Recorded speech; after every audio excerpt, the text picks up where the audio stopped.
saya ketemu seseorang yang saya tahu posisinya adalah penghubung politik antara oligarki dengan penguasa, dengan pengusaha yang mengendalikan kekuasaan dengan kekuasaan. Apa ceritanya ke saya? Dia kasih tahu semua skenario bagaimana Mulyono mau mengambil partai.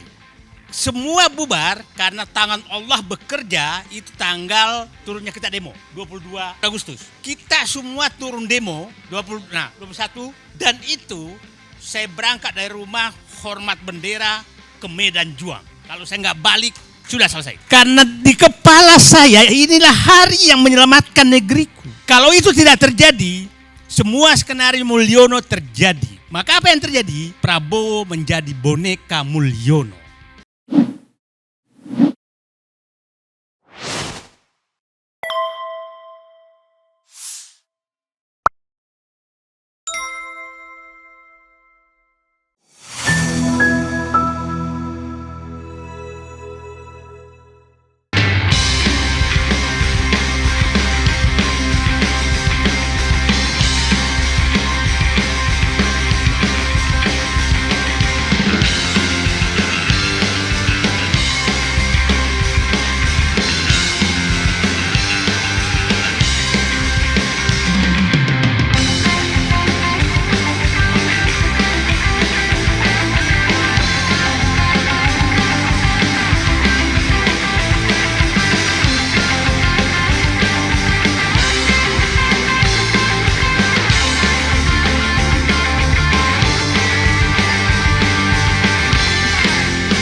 Assalamualaikum warahmatullahi wabarakatuh. Terima kasih. Akhirnya moto tandang ke gelanggang, meskipun seorang saya buang sekarang karena Bu Fitri sudah ada. Bu Fitri sudah di sini, semua sudah di sini bergabung. Sebenarnya yang semangat saya naik itu begini. Tanggal 6 Agustus. Ini saya bicara apa di balik ini semua. Ini baru saya membuka. 6 Agustus. Saya ketemu seseorang yang saya tahu posisinya adalah penghubung politik antara oligarki dengan penguasa, dengan pengusaha yang mengendalikan kekuasaan dengan kekuasaan. Apa ceritanya ke saya? Dia kasih tahu semua skenario bagaimana Mulyono mau mengambil partai. Tanggal 6 Agustus. Sampai nama-nama panitia Munas Golkar pun dia kasih tahu saya. Dan tanggal 8 Agustus kan Airlangga dipanggil. Persis yang disampaikan ke saya. Tanggal 10 Agustus Airlangga mundur. Ini pingin pecah kepala saya. Kok negaraku sekarang betul-betul bukan diatur oleh partai politik. Betul-betul diatur oleh mereka. Saya diberitahu bagaimana nanti PKB diambil. Tanggal berapa diambil. Saya diberitahu PKS bagaimana menyerahkan diri. Saya dikasih tahu. Saya dikasih tahu PKS yang menyatakan menyerahkan diri. Saya dikasih tahu bagaimana PAN diperpanjang lagi menjadi 3 kali padahal ADRT-nya diubah. Dan dia bilang menyatakan itu pasti selesai semua sebelum pilkada. Sebelum penetapan gubernur. Jadi ini yang bikin saya, apa sudah saatnya saya harus mati menghadapi begini semua ini. Karena sudah nggak ada lagi yang berkuasa kecuali mereka. Bayangkan dia bisa, ketua penyelenggara Munaslup Golkar dia bisa tentukan. Bukan ketua umumnya lagi. Ketua penyelenggaranya. Nah, semua bubar karena tangan Allah bekerja. Itu tanggal turunnya kita demo 22 Agustus. Kita semua turun demo 21, dan itu saya berangkat dari rumah hormat bendera ke Medan Juang. Kalau saya nggak balik sudah selesai. Karena di kepala saya inilah hari yang menyelamatkan negeriku. Kalau itu tidak terjadi, semua skenario Mulyono terjadi. Maka apa yang terjadi? Prabowo menjadi boneka Mulyono. Itu yang terjadi. Karena semua sudah diatur. Jadi tangan Allah bekerja tanggal 21. Tidak ada koordinasi apapun dan semua bergerak seluruh Indonesia, kita tahu. Disitulah kita dapat informasi nasionalisme, patriotisme Prabowo muncul. Ini harus dihentikan. Ini harus dihentikan, maka diperintah ke dalam, dan saya dapat informasi sebenarnya di dalam tuh korum. Bukan nggak korum.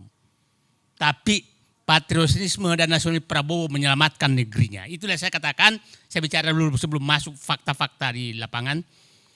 Saya berharap Prabowo itu, Habibie itu memuji, menjadi murid Pak Harto 30 tahun lebih. Tapi dia pada saat presiden menjadi Habibie yang lepas dari Pak Harto. Dan mengambil kebijakan yang berbeda dengan Pak Harto demi menyelamatkan bangsa dan negaranya. Saya berharap Prabowo kalau nggak bisa 100% Habibie ya 90% lah. Menjadi orang yang selamat datang. Oke, saya sekarang masuk kepada praktek-praktek yang akan terjadi di PIK 2 supaya kita punya gambaran. Saya ada 4-5 hal yang saya ingin jelaskan. PIK 2 itu apa sih? Yang kedua, aturan apa yang menyebabkan kezoliman dan ketidakadilan prakteknya di ini supaya kita ahli-ahli teori, saya praktek saja fakta lapangannya seperti apa dan apa yang akan terjadi ke depan. Saya menyatakan PSN PIK 2 itu adalah praktek oligarki yang sangat nyata dan berlangsung sempurna apabila kita tidak ada yang turun. Saya turun ke bawah itu betul-betul hambatannya tidak ketulungan. Setiap orang yang saya foto dengan saya itu pasti besoknya akan dipanggil oleh aparat. Ya. Jadi saya turun, nah kemarin saya turun lagi naik motor, saya ditelepon orang, Pak, saya minta Bapak jangan turun, Bapak lagi diincar. Udah kayak begitu sekarang. Jadi itu wilayah preman di 9 kecamatan. Itu sudah enggak ada pemerintah. Jadi maksud saya, ada wilayah yang pemerintah sudah enggak ada. Itu adalah wilayah PSN PIK 2. Wilayah PSN PIK 2 itu kan ditulis hanya 1.700 hektar. Menjadi 2.800. Tapi faktanya semua wilayah di 9 kecamatan itu terpampang semua PIK 2. Bukan wilayah yang disebutkan. Nah, 9 kecamatan tuh mulai dari Kosambi, Teluk Naga, Paku Haji, Mauk, Sukajadi, Kemiri, Kronjo, Mekar Baru, itu 8 kecamatan adalah Kabupaten Tangerang. Tambah kampungnya Ma'ruf Amin itu Tanara, itu masuk, tapi Ma'ruf Amin pun diam. Coba bayangkan seorang wakil presiden kampungnya mau digusur rakyatnya, dia diam. Berarti siapa yang di atasnya? Kan clear sekali itu. Kampungnya Ma'ruf Amin, Tanara itu, saya kemarin ke sana, itu ditawar hanya Rp30.000 per meter. Sawah tambak, itu kampungnya Ma'ruf Amin. Bapak dan Ibu bisa bayangkan sebangsa dan setanah air, kampung wakil presiden tidak bisa berteriak melawan oligarki. Itu praktik. Jadi, nah orang boleh menyatakan ada pengacara besar misalkan saya Didu bohong, saya punya rekamannya semua itu. Jadi jangan menganggap saya bohong. Ada menyatakan bahwa itu transaksi. Saya punya rekamannya, orang ini transaksi di kantor pengembang, bukan di lapangan. Notaris-notaris mereka sekarang ada di kampung-kampung mutar-mutar. Ya, notaris diturunkan ke kampung-kampung dengan menawar tanah. Tanah sekarang di Kronjo itu Rp52.000, Rp2.000 untuk ke desa, Rp10.000 untuk maklar. 40. Bapak makan es krim di PIK 2 Rp100.000. Sekali makan es krim 2 meter tanah. Kurang zalim apa kita? Menangis saya. Itu fakta. Nah, inilah praktek oligarki yang paling sempurna dan tertutup. Tertutup yang menariknya. Karena saya membela rakyatnya, Ketua Abdesi melaporkan saya. Melaporkan saya ke polisi. Ini negara apa? Aparat melaporkan rakyat yang membela rakyatnya. Ini negaraku. Bapak saya perintis kemerdekaan. Mendidik saya melihat perjuangan dia. Negaraku begini. Nah, aturan apa sih yang menyebabkan Pak Amsari mereka? Saya siapa Bapak Alitori, nanti kita kaji. Satu yang dilakukan itu adalah dia menetapkan wilayah itu sebagai lokasi yang seakan-akan hanya pengembang PIK 2 yang boleh beli. Itu oleh Pemda. Oke? Akhirnya tidak boleh ada transaksi apapun kecuali dengan mereka. Yang kedua dilakukan adalah izin jual beli. Tidak boleh ada jual beli di lokasi 9 kecamatan itu kecuali kepada pengembang. Lurah, desa, camat, tidak boleh ada transaksi apapun. BPN tidak boleh ada transaksi apapun. Ketiga, mekanisme pembebasannya aneh. Ini masuk PSN, biasanya kalau pembebasan pemerintah kan ada mana panitia penetapan harga, panitia 8, panitia 9 namanya dulu. Ini tidak ada. Yang menentukan adalah aparat desa yang mendatangi dan bersama preman mendatangi rakyat.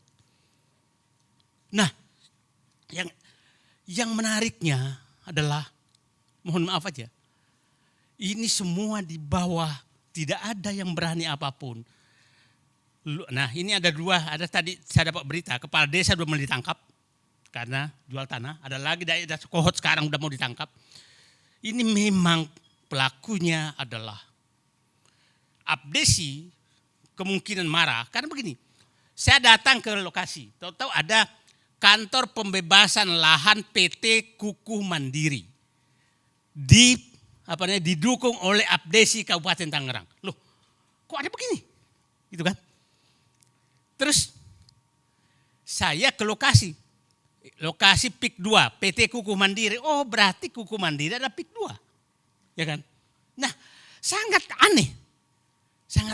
Nah, puncaknya adalah PSN. Puncak aturan yang dibikin. Ingat, PSN diumumkan 2 hari setelah pengumuman MK tentang kemenangan Presiden Prabowo. 2 hari. Dan kita sangat bisa menduga bahwa pelaku daripada ini adalah yang reklamasi gagal, yang ibu kota negara pelakunya juga sama, ini juga sama. Artinya kelihatannya setelah gagal di reklamasi Pantai Utara, dia pindah ke IKN Zong juga, maka dibayarlah dengan PSN PIK 2. Nah, kenapa sih mereka menunggu PSN? Coba kalau PSN itu kan ada 6 fasilitas yang akan diberikan. Satu adalah kemudahan perizinan. Itu faktanya terjadi. Yang kedua kemudahan pembiayaan. Artinya bisa minjem. Yang ketiga ada jaminan resiko termasuk resiko politik.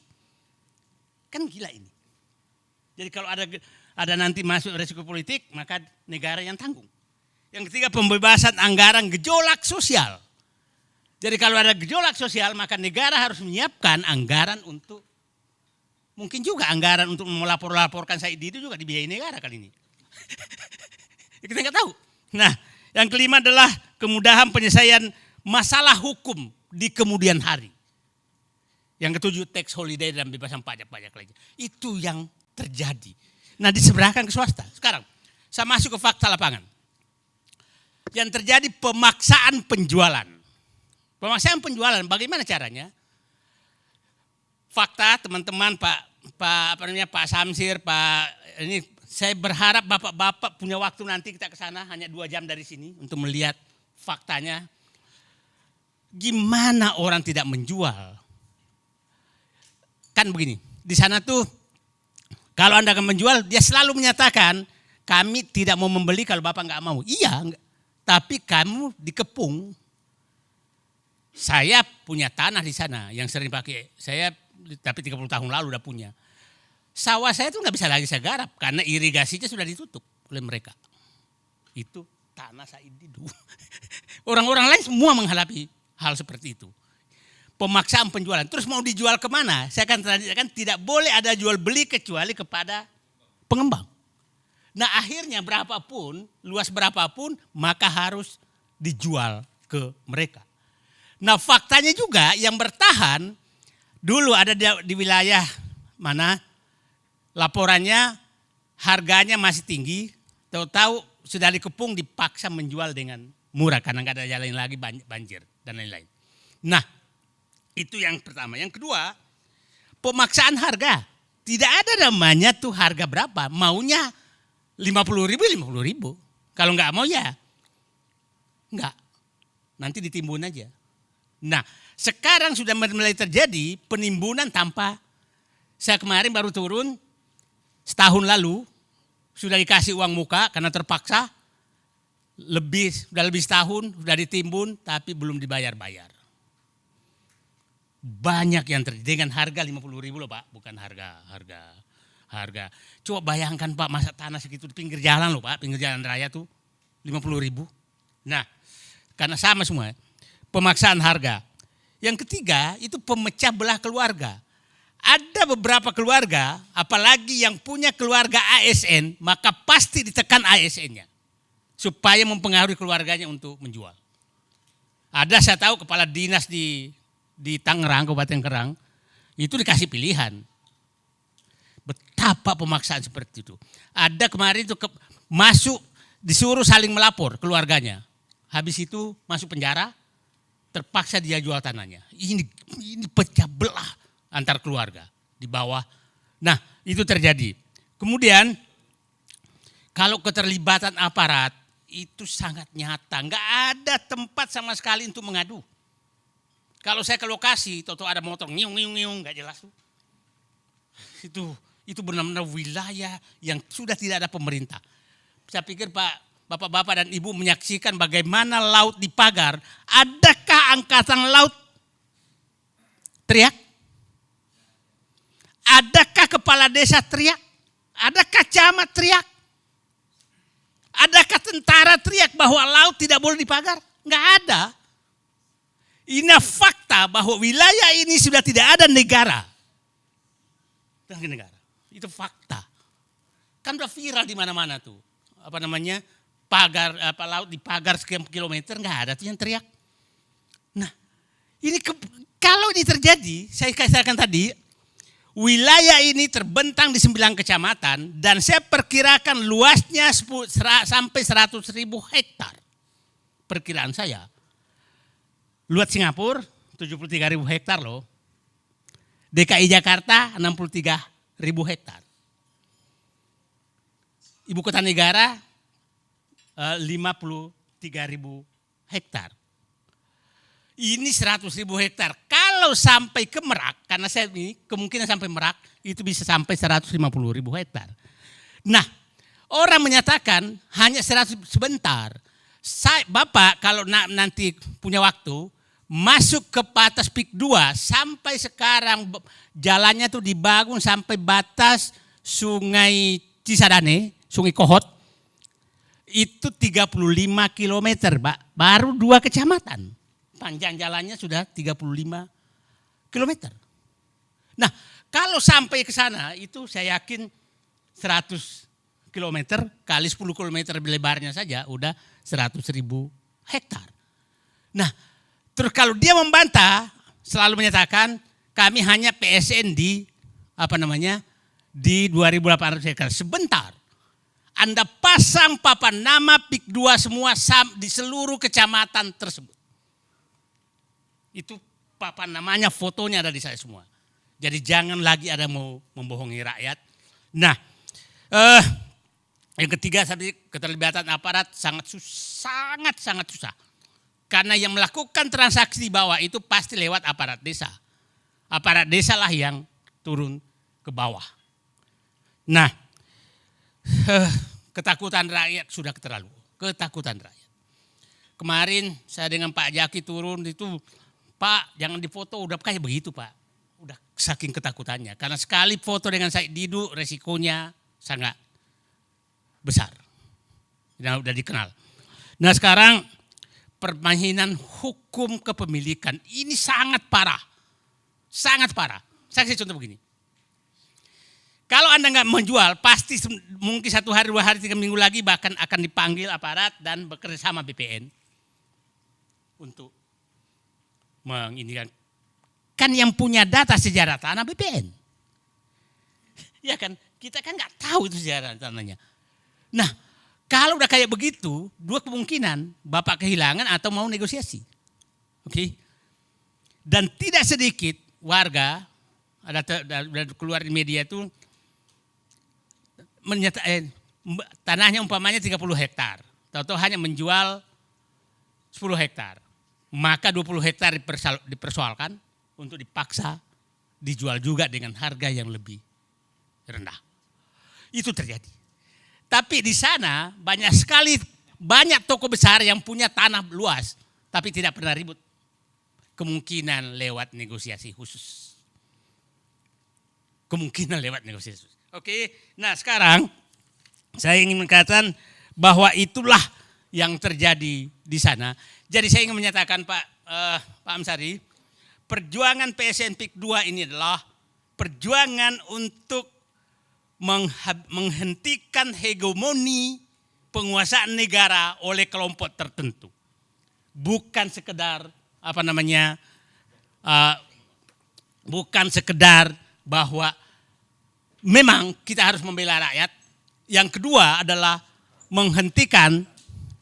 kita menghentikan agar tidak terjadi negara dalam negara.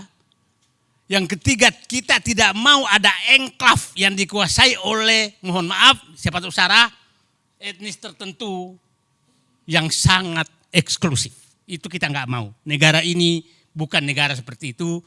Jadi pada kesempatan ini saya hanya menghimbau kepada Presiden terpilih, gunakanlah patriotismemu, gunakanlah nasionalismemu, gunakanlah jiwa kerakyatanmu, jiwa keadilanmu untuk satu, menghentikan semua PSN yang ditujukan untuk swasta. Itu satu. Dimanapun. Yang kedua, hentikan bahwa ada wilayah eksklusif di negeri ini. Itu tidak boleh ada wilayah eksklusif. Kenapa? Eksklusif negeri ini bahaya sekali. Negara ini sangat bahaya. Nah, kita tahu tetangganya PIK 1, PIK 2 itu sangat eksklusif. Nanti kalau ini 100.000 eksklusif, maka mungkin akan dibentuk pemerintahan istimewa. Kita nggak tahu. Politik bisa dibayar. Nah, ya udah wilayah semua begitu. Nah, terakhir saya ingin menggugah kepada pengembang, berhentilah zolim. Saya punya hitungan gini Pak Amsari. Mereka menjual tanah yang dekat laut itu 36 juta per meter. Yang dekat laut, dekat sungai. Yang di tengah-tengah 21 juta per meter. Kalau saya rata-rata berarti harga jual 25 juta per meter. Saya bilang begini, belilah tanah rakyat 1 juta. Oke. Sogoklah pemerintah, politisi, aparat 1,5 juta per meter, berarti 15 miliar per hektar. Saya izinkan nyogok. Berarti lebih tinggi sogoknya dari harga tanah kan. 2,5 juta per meter ongkosnya. Biaya pematangan lahan 2,5 juta juga deh, 5 juta. Oke. 5 juta kali 1,4 karena ada fasilitas sosial 40%. Maka saya perkirakan berarti 6,5 juta rupiah biaya tanah. Saya masukkan bunga bank 50%, maka kosnya kira-kira 1 meter itu, karena itu 9 juta rupiah. 9 juta rupiah. Anda jual 25 juta rupiah, berarti Anda masih untung 16 juta. Kurang biadab apa kalian mau membeli tanah rakyat 50 ribu? Anda masih bisa untung. Saya izinkan lo nyogok Pak. Bayangkan Muhammad Said Didu mengizinkan menyogok. Nah, tapi di mana? Itu kan hitungannya sederhana. Karena saya tahu harga tanah. Saya katakan ke mereka, kalau Anda sudah beli tanah rakyat 1 juta rupiah per meter, maka Saididu berdiri di depan membela Anda. Tapi kalau Anda zolim membeli tanah rakyat dengan 50.000 rupiah, maka kita, bukan Saididu berhadapan, seluruh rakyat Indonesia akan berhadapan dengan Anda terhadap kezaliman Anda yang didukung oleh pemerintah lewat PSN. Itu saya pikir ulasannya. Terima kasih. Assalamualaikum warahmatullahi wabarakatuh.